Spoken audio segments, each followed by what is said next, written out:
gavumenti bwekola ekirungi n'otakyogera enguudo n'oziraba ng'egezaako nezikola. Kankubuulireko omuntu abeera mulalo okugamba nti gavumenti tebaako na kyekoze. Gavumenti emaze emyaka 5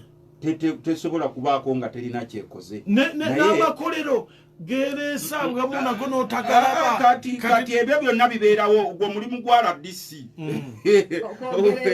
Ne kati olwo minisita Kiwanda akole ki? Ate nedda oluusi owulira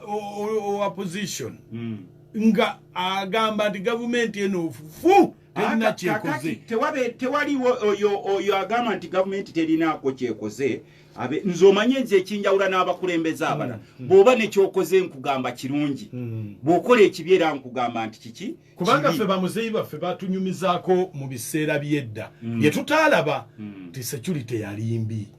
ng'omuntu tosobola kusula na mitwalo 10 mu nnyumba ne batazibba naye kati essaawa bw'osanga omuntu ng'agamba munnange maama w'omwana ng'omwebaza okumuyonsa maama w'omwana munnange tukwebaza okuyonsa mutabaniwo bw'okiwulira otya ng'olira mukyalawo ng'ayonsa omwana we gwe yazaala okuyonsa omwana oyo naye era olubeerako omukazi oyo abonyaabonya omwana oyo tamuyonsa atakola naye ng'ataakola ki kati ekyo kituufu tewabeerawo gavumenti etabaako kyekoze era ekyo baba bakulimba bulimbi naye olaba omusajja ow'emyaka 35 ng'ayavula bwavuzi nga tatambula tomanya nti omuntu ono aliko ekizibu omwana ow'emyaka 35 ng'ayavula bwavuzi ng'asaba ng'atuuka n'okugamba nti maama bampe ku bbeere nyookeko owe 35 anti kaakati nedda maama we nti maama bampe ku bbeere nyookeko kati naawe bw'okiraba nti omuntu ow'emyaka 35 tasobola kusaba maama bbeere era ne bw'olimuwa bakugamba nti omukazi ono mwonoonefu nnyo laba waddidde essajja ekkulu ery'emyaka 35 aliwe ku bbeere liyonke ne bw'osanga bayonsa omwana ow'emyaka 2 omwana batera mutuusa ku myaka emeka 4 era bwe basanga oyonsa omwana wa P7 ng'omwana akomyewo ku ssomero mu P7 ayonka bagamba bano famire yagundi etusobedde evubuka lyawali olyaba bwe baliyonsa nti bamanya nti yuabunomu kakati gavumenti ey'emyaka 35 nga n'abakulembeze abagikulembere batuuka okulwala babajjanjabira bweru wa ggwanga gwe wano olabawo abantu bameka be bajjanjabira wano nti nasanze minisita gundi nti ali mulago bamujjanjaba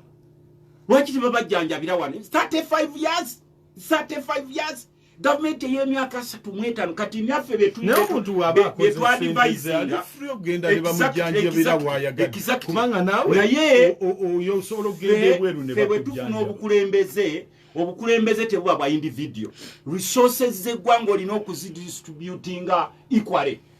n'omanya nti minerals oba obugagga bw'omuttaka tubugjeemu tutya ssente eziyamba bannansi olaba n'obuso obutulinaanye bwe bayitanga obuso obwafedda nga Tanzania kati nabo butuuse mu middle income status so bw'owulira mukunja nga tugamba ebintu bino ebimu okukolebwa tuba tetwogera nti mutima mubi zisigenda kwesinga okuba president naye twetaaga obwenkanya twalina eggaali y'omukka ssebo gwomanyi eggaali y'omukka kati gyekoma twabaddeyo nga n'abasajja bagamba titwagala tulinye ku ggaali y'omukka ya Uganda tugende twetegereze nature naye nga tubagamba nti eggaali eva wali Nalukolongo neetuuka mu bikajja ewa Meta genda n'obuguudo baabukuulayo dda. Can't you see that? Gwe olwaleero gaffe wano ng'olwadde mukulu mukunja ne bakusindika oba n'osindika omwana wo nti bakutwala emulago nako osuubirayo era ojja kusangayo bannabyabufuzi bali eyo beereere kati buli kimu kiri politiko bw'owulira nga twogera tuba gavumenti nze nayogera wano ndi musajja mulimi naye gavumenti yawe etafa ku balimi kuba abalimi bateekamu nnyo Minister bamulanga kisente akola mulimu akoze yes ebintu ebimu biyinza okuba tebituukiridde bayo kale byatuukiridde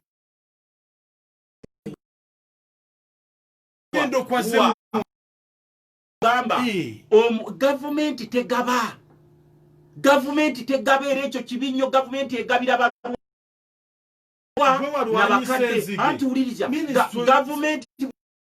gavumenti bwetuuka okukugabira nti weerwa era wombeera olerera ffe tubadde nga tugamba abantu muze gw'okulindirira okubagabira obulabolabo obwo obubasseeko obutakola mugambe gavumenti tero kati ng'ogenda mu kibuga oba abasuubuzi baffe mu kibuga omusuubuzi onoomuwa kendereze ku musolo abe musanyufu nkendereza ku musolo mukolera amakubo nyalaze kuba mutugamba amasanyalaze gava wano ti ate mangi nnyo ate gye gakoma mangi ate gye kakoma okweyongera waggulu pe tubonyaabo bakaba parliament ba horrible members Kwanga fo olwaleero anti otwawulira ku mbala zaffe gwe ababaka baliyo bitaano omanyiyo bamekeeyo n'olwekyo ssebo omukulu mukunja kati ne tugamba gavumenti erina okufaayo nnyo n'etunuulira omutindo gw'abaana ogw'okusoma buli wotto omutindo gw'abaana ogw'okusoma kubanga gw'aba bo batwala mu America batwala Germany eggwanga oba olise these are going to be the engineers doctors of tomorrow bwe nkubuuza obeera wano mu Kampala nakakikubuuza emirundi 10 gwano olabawo ekkubo eddamu mu Kampala gye bayita effeesi ya Uganda mu Kampala olabawo ekkubo eddamu nti wano bw'ovuga speed tosangawo kinnya naye nga buli lunaku olaba bakola olowooza ezo sente ziragawo kati obuzibu buli bumu Kampala gy'ogamba amazzi twazimba ku nsozi amazzi ago gegoonona enguudo ezo naye bali mukola ate ukola wa bali mukola sawa ya Queen yawo olaba bagenda kuyisaawo bali mu kuyenga nfuufu watch out nze ndi mu parliament batusindikidde kati ebbanja lye babanja Uganda lya trillions we butabalika trillions 5 munya tuyingiddewo nebo zinoonya ku ground oziraba amalwaliro galabe wamwe yewe gabeera yeddagala gyeriri omusomesa ali bulungi owa poliisi ali bulungi nze nawa proposal yange nga shadow minister w'ebyettaka amayumba n'enkulaakulana y'ebibuga nti lwaki gavumenti teyeewola buli wa police station weeri ne babanga bagizimbira nebanga basula bulungi kubanga bw'ozimbira owa police officer n'abanga ali bulungi tagenda kuba nti awaana lutamaguzi wabula awaana gavumenti eyo eri mu buyinza emabegako eri namasanyalaze niyo olwaleero omusawo bw'abajjanja renti yeraliikirya sente z'amazzi yeraliikirya sente z'amasanyalaze n'amayumba abasawo ge baalina gonna baagabatundako ne gagenda so kati eyo challenge gye tusaba tetugisaba pulezidenti yekka naye tugisaba abakulembeze bonna abali mu buyinza nti eyo gye muli ebintu muliraba mutya gw'ogamba tukube mu ngalo olwaleero twabadde mu conference y'environment y'obutonde bw'ensi naye entobazi zonna bazisaanyizaawo n'engamba omukulu omu yabadde akwata ku lw'Emasaka minisita n'annyombesa n'okunyombesa nti muswaziza namugambye olaba ekigenda mu maaso mu Lwera olwera lwonna balugye mukyere bano bakola ki naye abantu tebatusobola kutuna nti ecosystem ya Lake Victoria dependinga ku Lwera 90%. So n'olwekyo bw'owulira twogera ffe tetwogera lwakuba nti no twagala gavumenti nti etulabe titugiyisa bubi muntu gwe bawa ekifo ky'obukulembeze agamba bugambi nga kwogera mukyala nakulu mukunja nti ogudde mu bintu museezi kulaakulanye bwe bawa minisita ekifo bagamba azze okukulembera naye wano buli minisita gwe bawa bakola n'embaga ewaabwe mbw agudde mu bintu n'obeera ne minisita ng'ava ku kyalo kyo naye nga mukyanywa amazzi n'ebisolo nga lwakyasobodde okubayamba abawaayo mukulu mukunja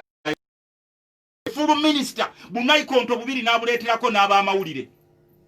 kati eyo ye service delivery gye twetaaga civil service ebenge etambula fo olwaleero tuli mu parliament twayisiza lino etteeka ly'NSSF naye kano ke kaseera gavumenti we yali gavumenti nowakubadde tetunnaddiza ku bannansi olw'embeera eriwo embi eri ebyenfuna naye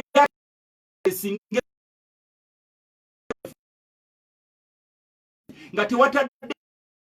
amateeka gakolebwa abantu lwaki nze bwe nteeka y'akasente kange nenkasevinga kanyambe mu biseera ebyokulaba ennaku ate okukakiseesinga ate lufuuka lutalo ono najja n'azanya obukodyo bwe nono n'azanya obukodyo bwe bonna ne bakufuulingira wadde end of the day n'osigalira mu bbanga era y'ensonga lwaki ffe abamu abagenda mu byalo tubadde nga tusomesa abantu nti obusabbuuni butwale nakana akatwalo ke bakuwa 15,000 ze bakuwa mu biseera by'obululu buno obulabulabo bwe bajja ne bakuzannyirako nti kakati mu biseera by'okulonda tukwagala nnyo tukuwadde akagaali ka kyenvuvu g'okwo paka emyaka 5 bw'oliva mu nsi naye nga naawe olaba akagaali ke bakuwadde kali almost disposable Goloza lwaki bagaba obupikipiki mu biseera by'okulonda ne batabateerayo ddagala ne batabakolera makubo kubanga tugamba ffe nti newakubadde gavumenti yaffe esobola okubanga terina ssente zikola makubo ga kolasi atisi tulina bigureda byetwewola ku ssente empitirivu ennyo Japan byali badde nga bisobola okulima buli kkubo mu kyalo bano abasuubuzi b'emmwanyi basobola okutambulira mu makubo amalime nga malungi nga siga kolasi kuba natambulako mu nsi emu bagiyita Namibia. Government ya kyesoko kole gamba bwe tuba tetunakuwa kolasi at least gana amakubo galina okubanga galimibwa periodically nga tractor ogiraba naye olwaleero naleeta proposal yange era nkyagiremeddeko local government zonna zifudde nga kati wolaba wali ewaffe ewakoomu bamuweereza obusente bwenkanawa ne tubagamba nti kakati okusobola okustimulatinga local government ne service delivery tutandike bino wammanga buli ssentebe weero si wanaweebwenga emitwalo 2 buli mwezi amanyenga nti salary ya mitwalo 2 ssentebe w'eggombola aweebwenga emitwalo 5 buli mwezi ssentebe wa district aweebwenga obukadde 15 feno ne bwe tubeera ababaka ba parliament 30 ng'eri local government zitambula kuba local government ze ziri nearer to the people ne kati olaba buli muntu alwana kujja mu parliament n'omubuuza n'atasobola kwogera ku lumbe naye ayagala kubeera MP n'omubuuza ojja kukola ki mu parliament nti batugambye eriyo ddiiru za ssente mbuwoyozaamu ennyumba yo n'ogitunda mu myaka 5 oba okomyewo ng'oguzeemu kalina nga 2 era y'ensonga lwaki mulaba nti bwe musindika abantu abo abali money oriented kubanga politics kwogera bw'osigala oyimiridde awo nga gw'ogamba nti omubaka owaffe mulaba ku lumbe mulaba mu kugaba bulabo nga tasobola kuyimirawo singa amaloboozi gonna gayimirira omulundi gumu mu parliament by the way kino mukimanye ffe President Museveni we yalifuze emyaka 10 ne bamuwalulira mu bugaali kubanga ffenna bannansi tetwetaaga kubeera bulungi si bwe kiri ng'ogenda mu malwaliro nga gafunctioninga naye olwaliro bakusindika mu ddwaliro lya gavumenti bwe bamala okukebera ekijjirwako bbiru gwokimanyi nti ne ku mulembe gwa Amini gwe bayitanga embizza abantu basangangayo obugi obulimu amata nga ne kasukaaliko omulwadde kabeerayo naye olwaleero ne bakusindika emulago bagamba akasemiitiko kaakaawo oba eri ewaffe nakase kakasemiitiko kaakaawo kati bannabyafuzi ababulingi nga tugula emifaliso tugiteekayo ng'ogula n'ambulensi oteekako ekipande kyo donated by Honorable Lutamaguzi mu nnyongera akalulu nga tutambulira mu vicious cycle eyo gwe mwebuuza obugagga bwa Uganda bwonna baani ababulya lwaki abantu abatono ennyo bo babeera obulungi nga bannansi abangi bo bali bubi nga babajjukira kubagabira bukunkumuka mu biseera by'obululu kubanga every Ugandan deserve better oba musirikale njagala kusanga omusirikale nga afande ddala omulaba nga afande naye n'osanga SSP wa polisi nga yennawe esaati omugongo n'omubuuza ova mu nkambi y'ababuddamu nti tolina byolya lyati munnange bw'onooyogerako bajja kukunyiga oba okugoba mu kifo kyo. Soldiers should be proud. Ne teachers should be proud. Ne munnamawulire alina kubeera proud. N'omubaka wa parliament alina okubeera proud. Ffenna ne tutambula nga tuli proud mu nsi yaffe baleme okubalimba mu kunja nti eno ensi eriko bannyini baayo. Bano be mulaba balina amalala obugombo bubaggulira amakubo mwe mubawa obuyinza. I am a member of parliament mwe bakama bange sinze mukama wammwe era mwe mulina okunsalirawo oba mbeere n'emmotoka ey'obugombo wasina naye osanga n'omuntu ali useless mu ggwanga nga bamuwadde obugombe mu kubanga alina attachment kubafuga ajja bwapakuka bwe bayite eno ku mbalaza n'omugamba lwaki temuyita mu makubo ge mwakola ayite eno ku mbalaza eyita abantu mbu obugombe simanyi bumuggulira amakubo. N'olwekyo ssebo ffe tetuwala na gavumenti. Nze nakugamba nve ewaffe nakaseke nagamba abantu beewaffe nze soogera ku kigambo President Museveni kubanga ne Bayibuli egamba alina amaaso alabe. Bw'olaba omwana ow'emyaka 35 ng'akyasaba maama w'ebbeere nti maama bampe ku bbeere nyonkeko gw'omanya ntono omwana mufu. Ng'omulaba omwana ow'emyaka 35 tasobola kwogera bulaga maama omanya omwana mufu era batandika okugamba oyo kasiru. Ne bw'osanga omukyalo ow'ekyejo ng'aleeze ekitabani kye eky'emyaka 35 tebambye ekyana kyagaana okutambula kijja kutambula. Ffe tukugambirawo nti mugende mu diagonizing mumanye ekizibu kiri luddawa. Kati olwaleero buli kyabugagga kya Uganda kiriko bannyini baakyo abali private. N'ebyali eby'eggwanga olwaleero bakugamba Coffee Marketing Board yakozesanga abantu milioni zinga 5 nga n'abataasoma balinayo emirimu naawe n'olima ery'emmwanyi naye olwaleero tunoonya n'ekyuma kyaffe ekyo tekirabika. Uganda Transport Company yakozesanga abamakanika badereva bano bayingirira ababeerawo bano abakuba tiketi ng'abantu tebabulwa mirimu. Uganda Transoceans Foods and Beverages gwokimanyi nti Uganda yalina kampuni yakolanga emipiira gy'emmotoka Dunlop ngeri wali jinja ne obuze yalagawa olwaleero bwe bakolayo simanyi buno obuntuntu bwe bajingirira ne bakugamba mu Uganda yatandise okukola emmotoka mbunaye yakoze kimu kyali basi kimu simanyi babitanye ebyo biriawo makerere tekyaliwo tekyakola bajja wano twali tugenda tekyakola yakolanga emipiira era emipiira ne bagitulaga nkugambye yalinga jinja fo kimanyi nti Uganda yakolanga enkumbi Killington ebyo byenkugamba byaliwo 1960s and 70s twalina wano ennyonyi zaffe nga buza accountability tetuzibuza mu mutima mubi naye tugamba ekyennyonyi toyogera ekyo kireke ekyennyonyi kubanga tuzirina weziri Bombardier oba batugamba nedda nze naziggulawo nkulaga n'ekifaananyi kyange ffe twaziggulawo ennyonyi ezo twalina mmeka ku kisaawe twakugamba twalina mmeka tetwalinawo nnyonyi n'emu zonna zaali zabula simu bwe kakubulirako mu takisi azabulanga kiso nkugambe ziggulawo nze batuwola obunyonyi bwaffe buno bwe mulaba naye ffe tubuuza ennyonyi ezaaliwo eza Uganda Airlines ku kisaawo zirabawo ebyo ebifuufufu si bye Uganda Airlines kakati ffe esibi ebyo kakati ffe bwe tuba tutambula olwaleero gw'okimanyi nti n'okuvuba ku Lake Victoria olina okuwa omusolo license eruli ng'okwata eddobo lyo n'oyingira n'ogenda mu mazzi naye olwaleero bw'oba tolina license omanyi kati edwalaba nti ffe bennyini abannansi twetyoboolera ki eddembe lituweebwa nti bw'otandika okuvuba obubi neddayo si byakutyoboola ddembe ekiriwo bannansi abasinga bali mu tulo twagamba bannaffe nti bwe mulizuukuka ne mulaba bye tulaba mugenda kudduka mugaye temuli mu Uganda nga tumaliriza n'olwekyo ssebo abantu baffe kye abakulembeze ebeera accountability omulimu gw'abakulembeze era bulungi teri mukulembeza akuba mu ngalo ng'abantu bwe bali bubi kubeere minisita gwe webuuza lwaki minisita naye adira akuŋŋaanya wali ssente mu biseera by'okulonda n'agaba 5,500 mbadde temubalaba olina kulaga bulazi wali services mu gavumenti ali mu kintu n'otagaba 5,000 1,000 n'omusajja omukulu n'avaayo ng'alaba omuwendo gwe 5,000 emyaka 5 ate n'akomawo wali mu palamenti kangabiza yensonga lwaki olaba kati batandise n'okuleeta omusajja yakanudde amaaso n'asalako omwana omutwe n'agutwala wali ku palamenti oba baba baagalawo ki mu palamenti n'olwekyo ssebo ati eteetaani akugamba nti agala bwa memba palamenti goloweze mutono mu ggwanga lino nti eyakuleeta wa wansi nnyo era kati we bakugamba nti basateeko alina ekireyinza akagologoosi bakatikka ne kaleeta kikaleeta n'olwekyo nga tumaliza nzikiriza ssebo nebaza abadde batuuliriza